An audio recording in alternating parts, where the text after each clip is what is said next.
The psychology of pricing. Today's video, we're going to go into anchoring, value stacking, clarity, and risk. These are four things that if you understand them well, they'll really contribute a lot to understanding your price, understanding your offer, and making sure that your entire business as a professional in the fitness space is aligned so you can actually make money and have a smooth experience on the day-to-day. So let's dive right in. So this is something you'll hear me say 100 different ways, so it must be really important. Stop selling the hours, sell the outcome. This is such an undervalued sentiment that I think it's easy to say, but it's hard to appreciate and live by. It's when you go shopping, when you go buy something, you're thinking about your end state. You're thinking about, oh, I want to be in a cool room. Therefore, I want to buy an air conditioner. I want to wear a nice shirt and feel like fresh in front of my friends. Therefore, I go to the mall. Whatever it might be. Notice how you're thinking about the outcome, not the input. You're not thinking, I want to go to the mall or I want to call an HVAC company. In the same way, your client isn't thinking, I want to get on the phone with a trainer who's going to try and sell me stuff. It's like, no, they just want to be more fit. They want to fit in their clothes better. They want to go down a dress size. They want to add 5 more pounds of lean body mass, whatever it might be. They're thinking like a goal. So, and an outcome. Therefore, shouldn't we sell like that as well? Shouldn't we speak to them how they want to be spoken to? Versus when you're in personal trainer land, you often think about your actions where it's like, I want to sell them 60 minutes for $60. It's like, that's a trip to the mall. That's not weight loss. That's not a cool shirt. That's not air conditioning. You see how there's a difference between the action and the results or the impact or the outcome, whatever you want to call it. Fundamentally, the customer cares about, will this get me the result that I want? And it's one of those, if something won't get you the result you want, then anything above free is expensive, right? If it doesn't work, then if I spent $1 on it, I'm upset. However, if it does work, then the dollar becomes a lot more relative. Because if it does work, but it costs me $1 million to lose 10 pounds, that value to cost, very bad, right? But if it does work and it costs me $100 to lose 30 pounds, hey, maybe that value to cost ratio is actually really good and your phone is buzzing off the hook, right? Fair enough. A big factor that people don't focus on, and we'll talk about this more later, is price is most often justified by certainty, not effort, when it comes to offering a service, offering a value, right? If you knew something was going to work, you get to charge more for it. Same idea. These drugs that we'll give you for your diabetes are half effective, and these ones are 99.9% effective. Which do you think is more expensive? It's like, yeah, of course, the one with the higher certainty of working well is going to be more expensive. Well, if you translate that over to your world, then it becomes, okay, the fitness professional that can guarantee their results, that can 100% deliver, gets to charge more for the same offering because the risk is reduced. Think about it. You could sell the exact same thing as your neighbor, but because your certainty is higher, because there's a guarantee, because the customer feels like, hey, this is really going to happen, you can charge 10, 20, 50, 100%, 200% more, depending on how much that increase in certainty is worth to each customer. This is where we start getting into more nuance of customer segments, which we'll talk about in just a minute. Last, anchor your offer around a specific identity shift. So this is a big part, again, specifically in the fitness world, that people are looking to transform. They're looking to have a new life, right? They're outcome oriented, such as this offer is lose 15 pounds in 90 days, right? That's someone that gets on the scale every day and wants to see that number go down because they see an output of that being they feel more comfortable in this, or they just are more confident, or whatever it might be. Build visible abs in 8 weeks. Notice there's an action, there's an immediate outcome that we could see, because in 8 weeks we could just take a picture and either we see abs or we don't. The end. Fixed chronic back pain caused by muscle imbalance. This one, if you'll notice, is less a number on the scale or a number, something visual we can just take a picture of and see. This is more of a day one, you speak with your client and you go, what would you rate the pain caused by your muscle imbalance in your back on a scale of 1 to 5? And they go, oh, right now it's like a 4, maybe a 4.5. And you go, great. 8 weeks later, you ask them the same survey, and all of a sudden they go, oh, it's like a 1.5, maybe a 2. It's like amazing. Now you've demonstrated, even if it's just the customer giving their opinion. Opinions matter when it's an experience. How are you going to judge someone's experience on a roller coaster? You ask them if they liked it. They can't run a calculation for you. They can just be like, yeah, it was amazing. Same idea here. Oh, my pain is less. Oh, well, that sounds worth it to me. And the only question is it a lot better or a little better? If it's a lot better, no surprises, you get to charge a lot of money. If it's a little better, well, then you have to charge a little bit less money. Fair enough. Pricing psychology stack. So now let's define all 4 of these pillars a bit more, and just understanding them will make it so you can use them much more effectively. So first is anchoring. Anchoring is all about showing a high price for reference first. So this means, hey, as a fitness professional, as a diet coach, as a strength trainer, normally for one-on-one weekly coaching with me, it's $1,000 a month. However, when people work with me on a hybrid mode, it's actually only $399 a month, $299 a month. That the psychology of the client first hearing the 1,000, one, it's okay to shock them a bit, because remember, you're not asking them to pay that. But what if they have the money and they do actually want to pay that? You have to let them know that the offer's there for them to actually participate in it, right? Fair enough. Now, the second piece to this is, by seeing that first price is very expensive, if they see you as someone who's valuable, proven, whatever, the next thought becomes, well, I wonder if they offer anything for cheaper. And then bam, you hit them right there. This hybrid transformation plan's only $399 a month. This is, 60% cheaper. And now I can actually afford it, and it's coming from someone who can charge up to $1,000 a month. Clearly, that's a good offering. Clients are very focused on the first number that they hear, and it's a psychology thing where they're not able to forget it. They don't have a choice in this. It's just what they hear sets the number in their head. And then from there, that's why it's very hard, if you say a low number, to increase your prices over time to a higher number, because clients are so used to being anchored at that low number that going above it feels like you're stealing from them. But going below it feels like they're getting a bargain. Notice if you start higher, then you give yourself room. Same idea as when you go to a store and you ever see something is 30% off. Well, how certain are you that that store didn't mark it up 30% and then discount it 30%? So it looks like a deal to you, but it's actually the same amount of money they were going to make anyway. We live in these things every day. Next is value stacking. The nice thing about value stacking, it's dead simple. You take your offer, right, your body transformation, your weight loss or whatever, and you break it up into all the pieces that actually get it done. Meaning, oh, first it's a training program, it's a weekly check-in, it's nutrition guidance, it's accountability, it's this, it's that, it's whatever. And then you isolate each one of those and go, what would I charge for each of these, right, individually? And the other piece to that, in parentheses, footnote, more important, what would someone pay?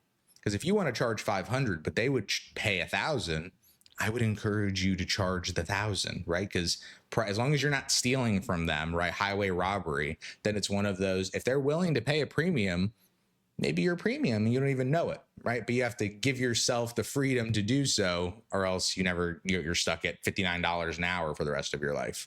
No fun. You take all these prices, you add them all up. So as you can see here, it comes to, $1,500 plus, and then you discount it, right? Nothing feels better than a bargain to most people. So you take all of these things and you go, look, this is $1,500 plus, but I'm only charging $499. Notice this is a part of that anchoring and value stacking. Says, hey, we're going to take all of these things. Then I'm going to give you a big price anchor. Hey, normally this is $1,500. And they go, I would never. And you go, but I'm only charging $399. And they go, well, I mean, it is so cheap. It's like, what do you mean it's cheap? I just arbitrarily threw a number out there. I could have said, hey, this is $4.99 normally, and today I'm charging $3.99. Well, it's what, $100 off? Like, yeah, that's nice for some people, but notice I could have just said this is normally $10,000 and I'm only charging $300.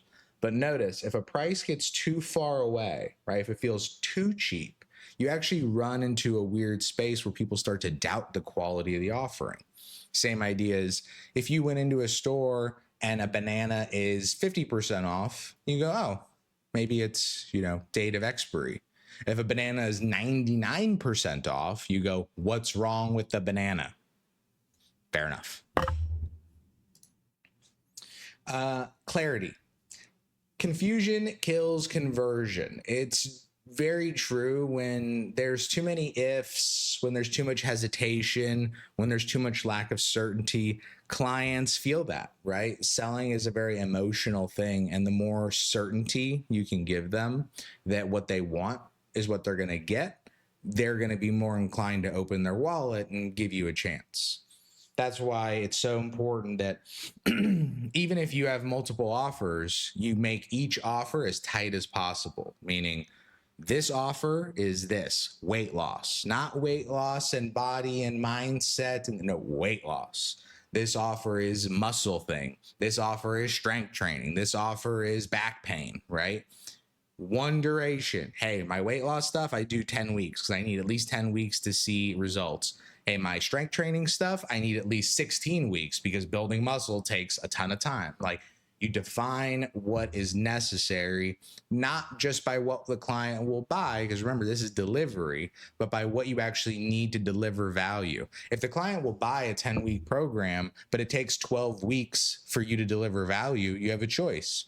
Either sell the 10 weeks and find a way to deliver value in those 10 weeks that you wanted to deliver in 12 without hurting the customer experience, or sell them the 12 weeks and figure out a way to get them to understand why there's value in that and be like, hey, I could sell you a 10-week program, but I have found that I need 12 weeks to deliver these results. So it may not be what you want in terms of the exact number of weeks, but if you're willing to be flexible on those 2 extra weeks, I think we can really deliver the value that you want.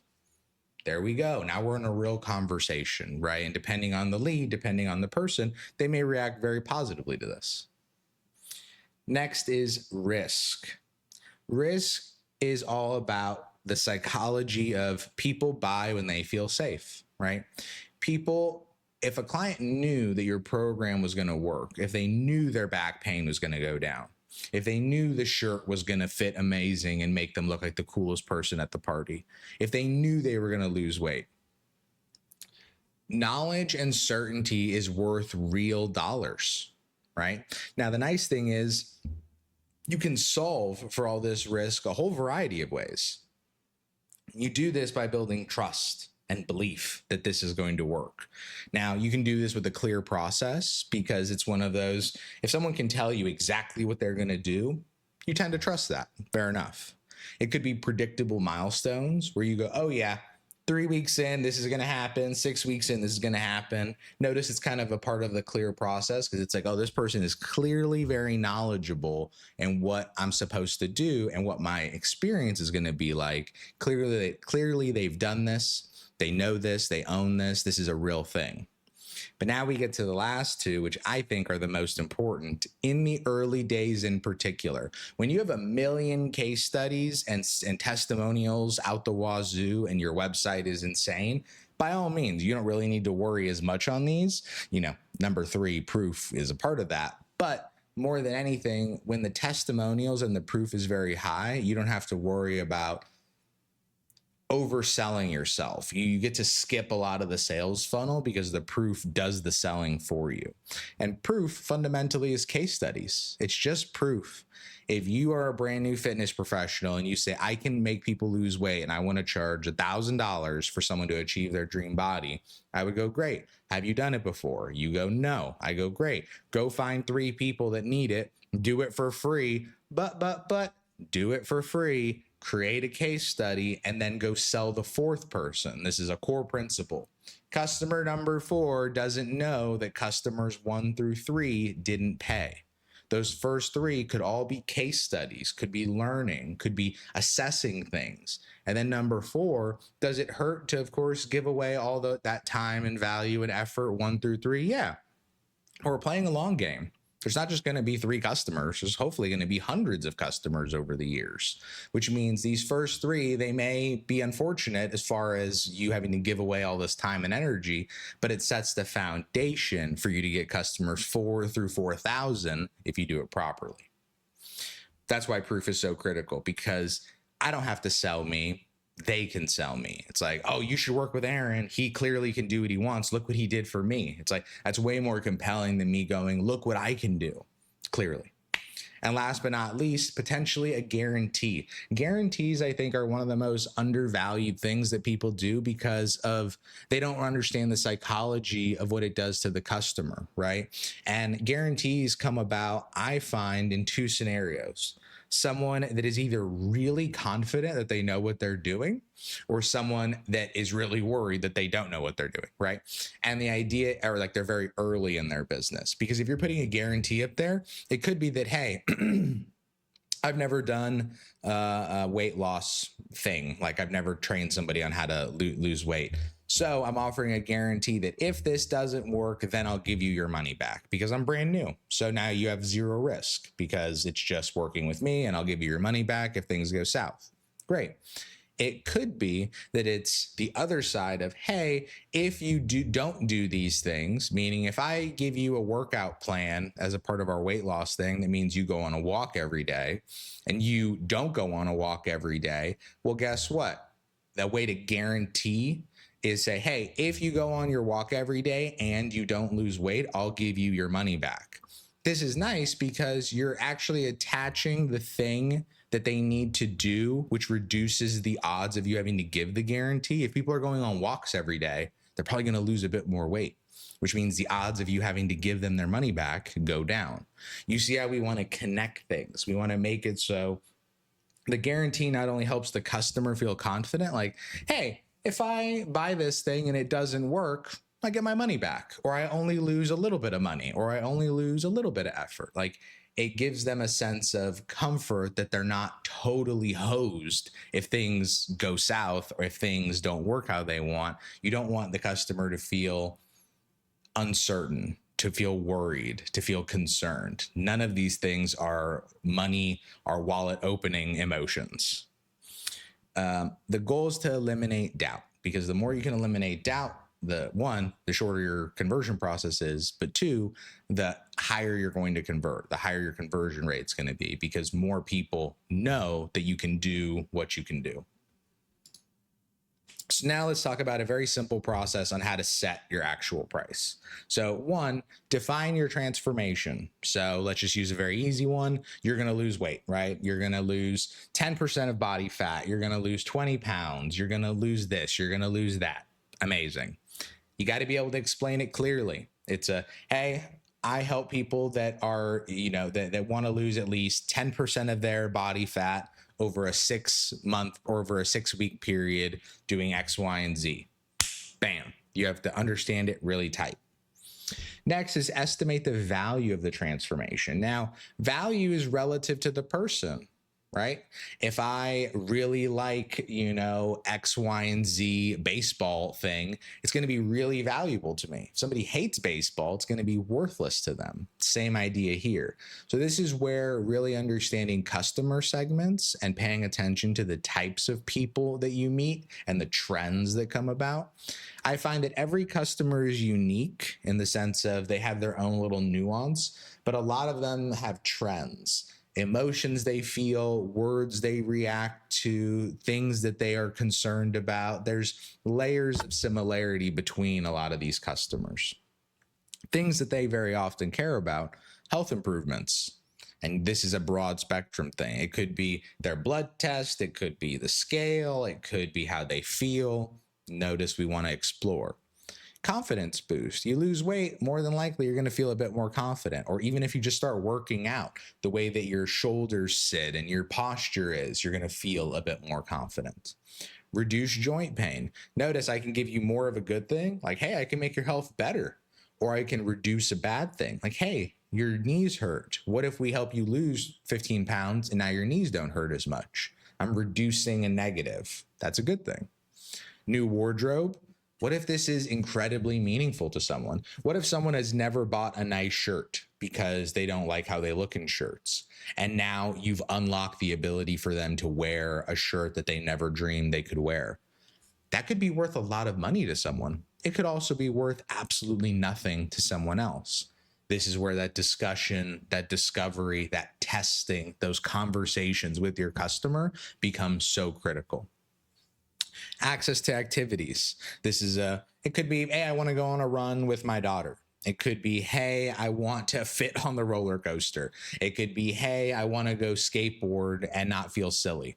There's 1,000 activities and things that people want to do, participate in, feel comfortable with. What are you enabling in their life by way of health and fitness? Health is always something that gets in the way of life, right? Or helps you enable life. It's one of those, you do all the healthy things you want so that you can be fit, be active, have fun, accomplish the goal, run the marathon.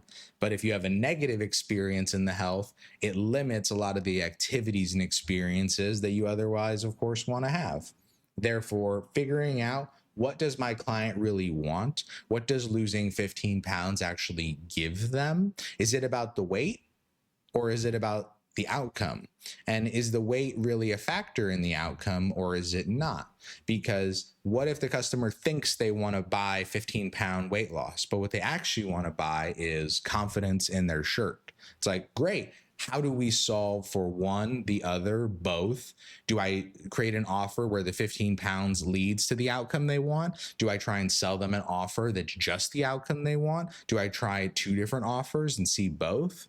Notice I'm not trying to assume an answer. I don't know, because I don't know what your customer is. But I do know if you ask and you test and you're curious, you will find what they want, and you'll figure out through a little A/B testing, test this, test that, what they're going to react to and participate in and convert with. How to set your price, part 2. So step 3 is all about anchoring, right? That's why we covered it a little earlier. You want to anchor high, but you want to charge realistically. You want to figure out that true price. This could be that $1,500, could be the $2,000, could be $500, could be whatever it needs to be. But the second part is the discounted price, the price that you actually want them to spend, should be realistic. It should feel like a deal. It should not feel like you're trying to steal from me or feel suspicious. Meaning, if something's half off, okay. If something's 90% off, what are you, going out of business? It's like, there's a certain realistic limit within there. I'm thinking 10%, 20%, 50%, 60%, probably maximum, because admit it, where do you see 70% off? Like food that's expiring today and furniture stores that have been going out of business for the last 6 years. Like those are the only places you see huge, huge discounts that aren't, and even then they're a little bit wildly suspicious. Fair enough. Step 4, deliver the offer with conviction. This is the sales process that is not on the paper, it's in person.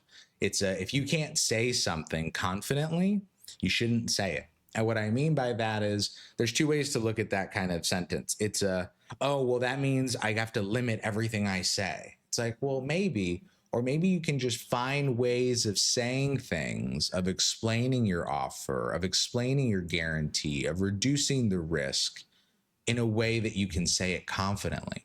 Meaning, I'm not concerned with what you're saying as much as I'm concerned with how it comes out. Because if you had the best thing in the world to say, but you deliver it poorly, they're likely not going to hear it anyway. But if you have something okay to say, and then you can deliver that confidently, well, now we have a place to work from, because we can start to change the words. We can build your confidence. But if we don't have that confidence as a backbone, it's like the way that I think about businesses is it's the person, then it's the process, then it's the system. Because if I have the worst person in the world in terms of like really bad at sales and I give them a great sales script, do you think they're going to perform well? It's like, probably not. But if I took someone who was really great at sales and I gave them an okay script, I bet you they perform okay at least, right? Same idea here. I want to get you that's confident. What can you say with confidence? That's why we have guarantees. That's why we build in all this proof. Because if the offer that you would give is different than if you had 3 case studies, is different than if you had a guarantee built in, whether it's different because of what you charge, different because of the structure, different because of your confidence. Add these things. These are crutches, but they're crutches that help you make money. Like, you should use them. So find ways to get creative, find ways to test what allows you to feel and be confident as you do your sales pitch. And here's a little pro tip. Sometimes it just takes a lot of reps. Sometimes, no matter how good the criteria is and how good the guarantee is and how certain the risk is, you're just a nervous person. But hey, in the early days, until there's a marketplace that'll allow you to get more trainees, as they come in automatically, which again, Arise is working on here, you're going to need to talk to some people. And the nice thing is we can make talking with people a whole lot easier. Excellent. So hopefully this breakdown gives you a better understanding of what goes into pricing and how to really start testing it with your audience, with your customers, with your offer. As always, we look forward to seeing you in school, and feel free to reach out or post any questions. See you next time.